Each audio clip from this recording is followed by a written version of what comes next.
ರಾಜ್ಯದ ಯುವ ಸಮೂಹಕ್ಕೆ ಕಾಂಗ್ರೆಸ್ ಸರ್ಕಾರ ಭರ್ಜರಿ ಗಿಫ್ಟ್ ಕೊಟ್ಟಿದೆ. ಸಿಎಂ ಡಿಕೆ ಶಿವಕುಮಾರ್ ಕನಸಿನ ಯೋಜನೆ ಭಾರತ್ ಜೋಡೋ ಯುವ ಸಂಘ ಸ್ಥಾಪನೆಗೆ ಅಧಿಕೃತ ಆದೇಶ ಹೊರಬಿದ್ದಿದೆ. ಹಾಗಿದ್ರೆ ಈ ಸಂಘದ ಉದ್ದೇಶಗಳೇನು, ಸೇರೋದಕ್ಕೆ ಬೇಕಾಗಿರುವ ಅರ್ಹತೆಗಳೇನು, ಈ ಕುರಿತ ರಿಪೋರ್ಟ್ ಇಲ್ಲಿದೆ. ಭಾರತ್ ಜೋಡೋ ಯುವ ಸಂಘ ಸ್ಥಾಪನೆಗೆ ಸರ್ಕಾರ ಆದೇಶ. ಪ್ರತಿ ಸಂಘಕ್ಕೆ ವಾರ್ಷಿಕ ತಲಾ 10 ಲಕ್ಷ ರೂಪಾಯಿ ಅನುದಾನ.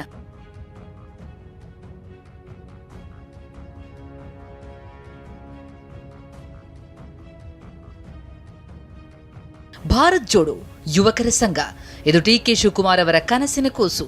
ಮುಖ್ಯಮಂತ್ರಿಯಾದ ಬಳಿಕ ತಮ್ಮ ಮೊದಲ ಸುದ್ದಿಗೋಷ್ಠಿಯಲ್ಲೇ ರಾಜ್ಯಾದ್ಯಂತ 10,000 ಭಾರತ್ ಜೋಡೋ ಯುವಕ ಸಂಘ ಸ್ಥಾಪಿಸುವುದಾಗಿ ಘೋಷಿಸಿದರು. ಇದೀಗ ಭಾರತ್ ಜೋಡೋ ಯುವಕರ ಸಂಘಗಳ ಸ್ಥಾಪನೆಗೆ ರಾಜ್ಯ ಸರ್ಕಾರದಿಂದ ಅಧಿಕೃತ ಆದೇಶ ಹೊರಬಿದ್ದಿದೆ. ಉಪಮುಖ್ಯಮಂತ್ರಿ ಹಾಗೂ ಕಂದಾಯ ಸಚಿವ ಪರಮೇಶ್ವರ್ ಅವರು ಈ ಬಗ್ಗೆ ಟ್ವೀಟ್ ಮಾಡಿ ಮಾಹಿತಿ ನೀಡಿದ್ದಾರೆ. ಯುವಜನರಲ್ಲಿ ಕ್ರೀಡೆ, ಸಂಸ್ಕೃತಿ, ವೈಜ್ಞಾನಿಕ ಮನೋಭಾವ ಹಾಗೂ ಸಾಮಾಜಿಕ ಸಾಮರಸ್ಯವನ್ನು ಉತ್ತೇಜಿಸಲು ಗ್ರಾಮ ಪಂಚಾಯಿತಿ ಮತ್ತು ನಗರ ವಾರ್ಡ್ಗಳ ವ್ಯಾಪ್ತಿಯಲ್ಲಿ 10,000 ಭಾರತ್ ಜೋಡೋ ಯುವ ಸಂಘಗಳನ್ನು ಸ್ಥಾಪಿಸಲು ಅಧಿಕೃತ ಆದೇಶವನ್ನು ಹೊರಡಿಸಿದ್ದೇವೆ. ಹೀಗೆಂದು ಟ್ವೀಟ್ನಲ್ಲಿ ಪರಮೇಶ್ವರ್ ಅವರು ತಿಳಿಸಿದ್ದಾರೆ.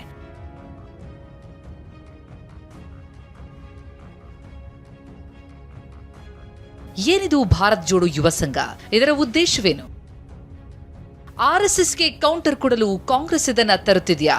ಭಾರತ್ ಜೋಡೋ ಯುವ ಸಂಘ ಸ್ಥಾಪನೆಗೆ ಕರ್ನಾಟಕ ಸರ್ಕಾರ ಮಾರ್ಗಸೂಚಿ ಹೊರಡಿಸಿದೆ. ಹಾಗಿದ್ರೆ ಏನಿದು ಸಂಘ?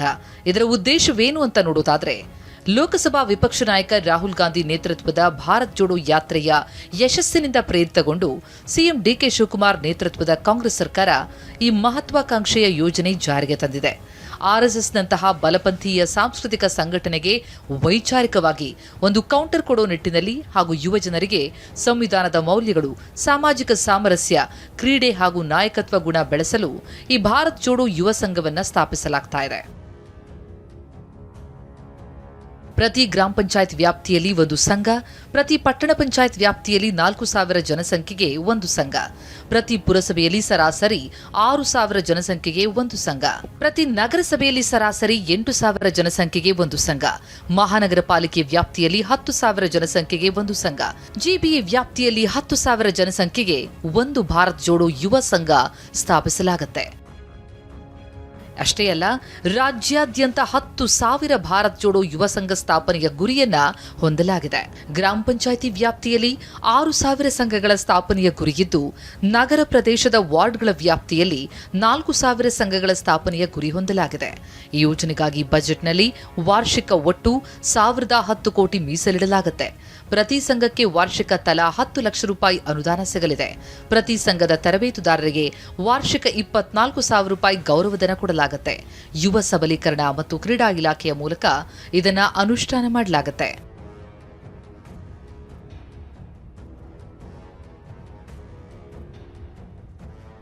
ಈ ಸಂಘದ ಸದಸ್ಯರಾಗಲು ಕನಿಷ್ಠ 16 ವರ್ಷದಿಂದ ಗರಿಷ್ಠ 35 ವರ್ಷ ವಯಸ್ಸಾಗಿರಬೇಕು. ಪ್ರತಿ ಭಾರತ್ ಜೋಡೋ ಯುವ ಸಂಘದಲ್ಲಿ ಕನಿಷ್ಠ 100 ಜನ ಯುವ ಸದಸ್ಯರು ಇರಲೇಬೇಕು. ಅಪ್ಲಿಕೇಶನ್ ಹಾಕೋ ಯುವಕರು ಅದೇ ಗ್ರಾಮ ಪಂಚಾಯಿತಿ ಅಥವಾ ವಾರ್ಡ್ನ ನಿವಾಸಿಯಾಗಿರಬೇಕು. ಒಬ್ಬ ವ್ಯಕ್ತಿ ಕೇವಲ ಒಂದು ಸಂಘದಲ್ಲಿ ಮಾತ್ರ ಸದಸ್ಯನಾಗಲು ಅರ್ಹನಾಗಿರ್ತಾನೆ. ಒಂದು ಸಂಘದಲ್ಲಿ ಒಬ್ಬ ಅಧ್ಯಕ್ಷ, ಉಪಾಧ್ಯಕ್ಷ, ಖಜಾಂಚಿ ಇರ್ತಾರೆ. ಒಂದು ಸಂಘದಲ್ಲಿ 12 ಜನ ಕಾರ್ಯಕಾರಿ ಸದಸ್ಯರಿರ್ತಾರೆ. ಅಧ್ಯಕ್ಷರು ಅಥವಾ ಉಪಾಧ್ಯಕ್ಷರಲ್ಲಿ ಕಡ್ಡಾಯವಾಗಿ ಒಬ್ಬರು ಮಹಿಳೆಯಾಗಿರಬೇಕು.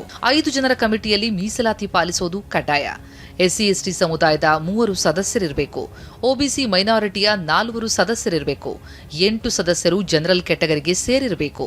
ಈ ಕಮಿಟಿಯ ಅಧಿಕಾರ ಅವಧಿ 2 ವರ್ಷ ಮಾತ್ರ. ಯಾವುದೇ ಸದಸ್ಯನಿಗೆ ಮುಂದಿನ ಅವಧಿಗೆ ಅವಕಾಶ ಇರೋದಿಲ್ಲ.